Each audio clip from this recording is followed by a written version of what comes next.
All right, welcome in everyone to another deep dive with us. Today we're going to be exploring the life and legacy of Swami Vivekananda. And to do that, we've got excerpts from a biography published by the Vivekananda International Foundation. I'm really excited to unpack all this with you. It's quite a journey from the streets of 19th century Calcutta to the World Parliament of Religions in Chicago. Talk about a life less ordinary. Absolutely. What I find fascinating is how his journey kind of reflects the broader changes happening in India during that time, a period of immense social and political change under British rule. Exactly. He was born Narendranath Dutta in 1863, and he was already, it seems like, on this quest for truth from a really young age. The biography mentions him challenging spiritual authorities. Like, can you imagine just walking up to holy men and asking them point blank, have you seen God? It's a bold question for sure. Yeah. One that speaks to, I think, his deep yearning for a truly authentic spiritual experience.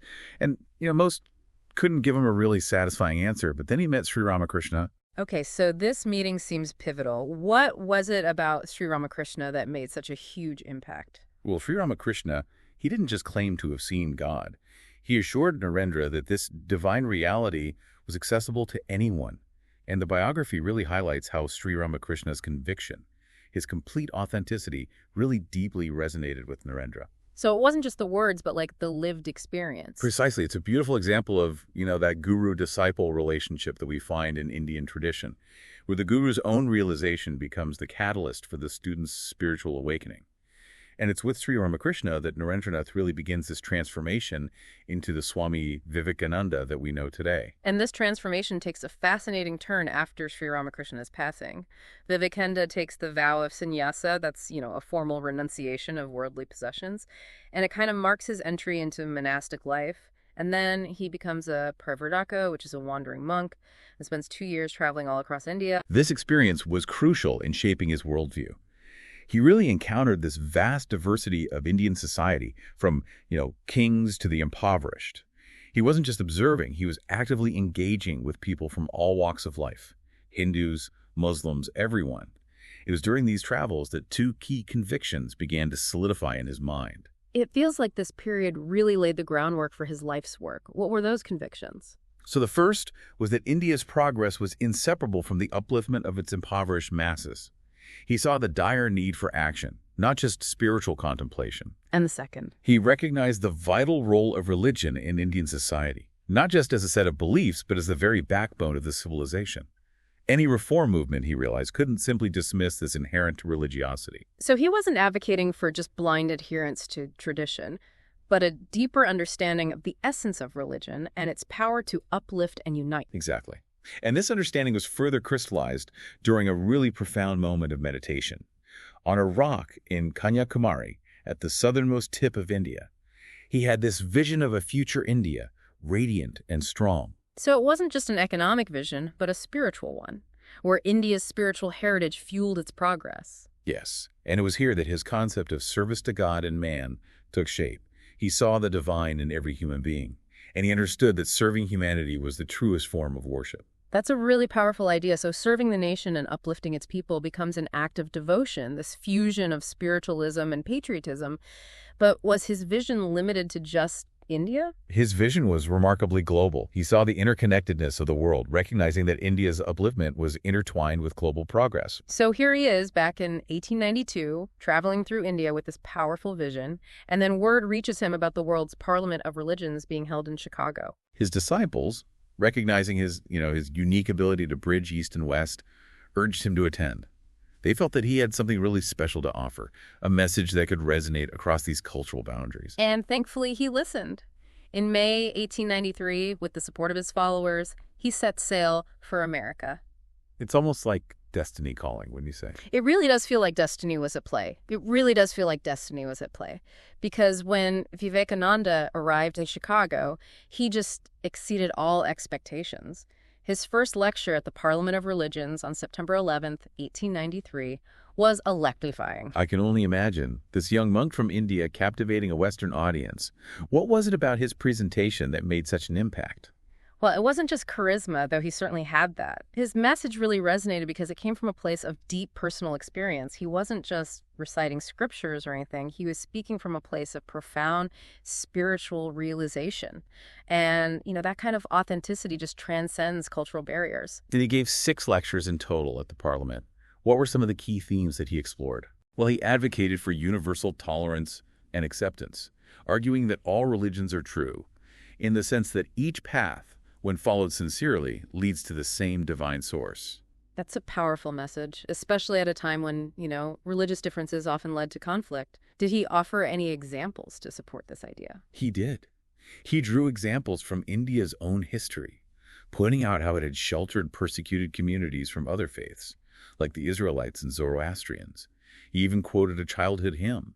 It compares different streams of water all merging into the same vast ocean, a beautiful metaphor for the underlying unity of religious diversity. So he was challenging the audience to look beyond superficial differences and recognize that shared essence of spiritual seeking. Exactly. He wasn't advocating for a watered-down, lowest common denominator approach to religion at all. He was calling for a deeper understanding of the fundamental truths at the heart of all faiths. And it wasn't just about tolerance. He also introduced the audience to the ancient wisdom of Vedanta. Can you tell us a little bit about that? Sure. So Vedanta is one of the major schools of thought within Hinduism. It emphasizes the eternal and immortal nature of the soul, and the idea that death is merely a change of form, not an end. These are concepts that, I think speak to our deepest human longings for meaning and purpose. It's fascinating how he brought these ancient teachings to a global audience.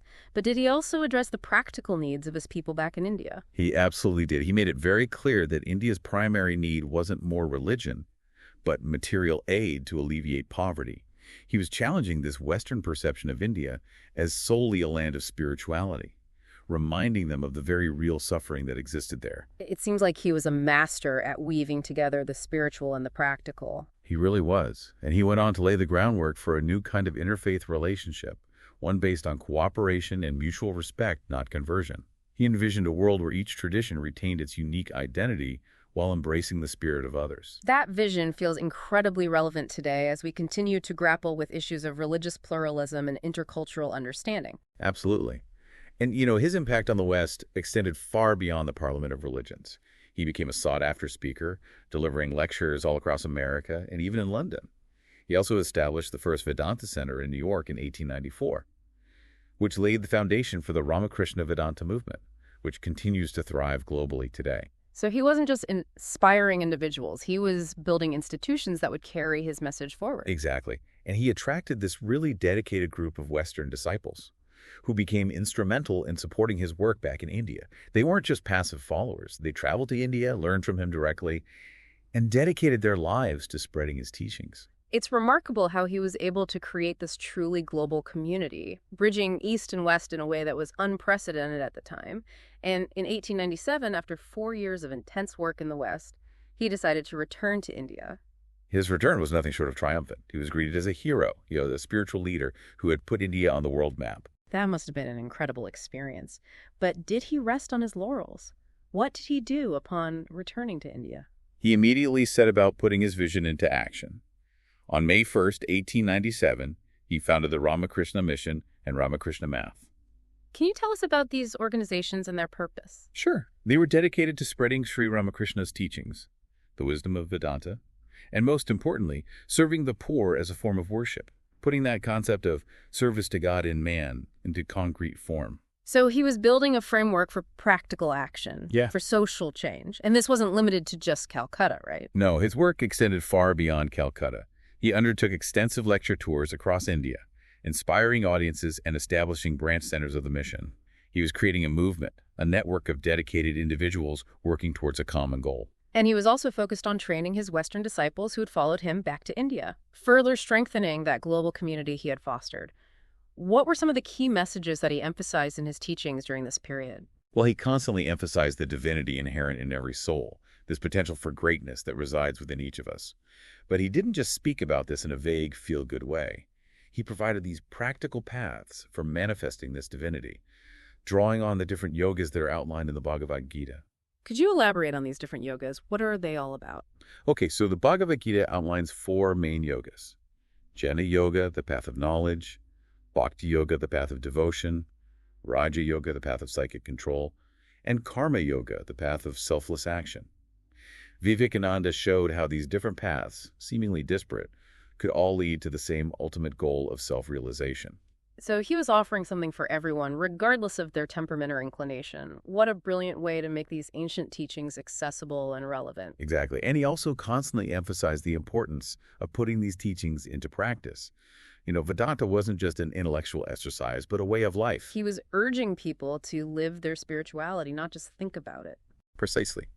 And he connected this back to the very foundation of ethics, reminding people that the truest expression of oneness, of realizing the divine within, is through love, acceptance, and service to others. It's such a beautiful idea, this interconnectedness of all beings. He was essentially saying that harming another is harming ourselves. It makes you reevaluate your actions and your relationships. It really does challenge us to consider the impact of our choices on the world around us. It's incredible how Vivekananda just seamlessly wove together all of these spiritual teachings, social action, and a global vision. His work in India feels especially relevant today. The Ramakrishna mission, for example, is still going strong and has this remarkable reputation for selfless service. It really is a testament to the enduring power of his vision. The Ramakrishna mission continues to carry out both spiritual and social welfare activities, embodying that ideal of service to God and man. And his influence extends, far beyond the mission itself. I mean, think about organizations like the Vivekananda Kendra, which promotes a form of spiritually inspired nationalism focused on serving the nation. Absolutely. His call to serve the nation, particularly through education for women and the poor, continues to resonate so powerfully. It's as if he, foresaw so many of the challenges that India would face and offered a blueprint for addressing them. He also seemed to really understand that true progress requires both spiritual and material advancement.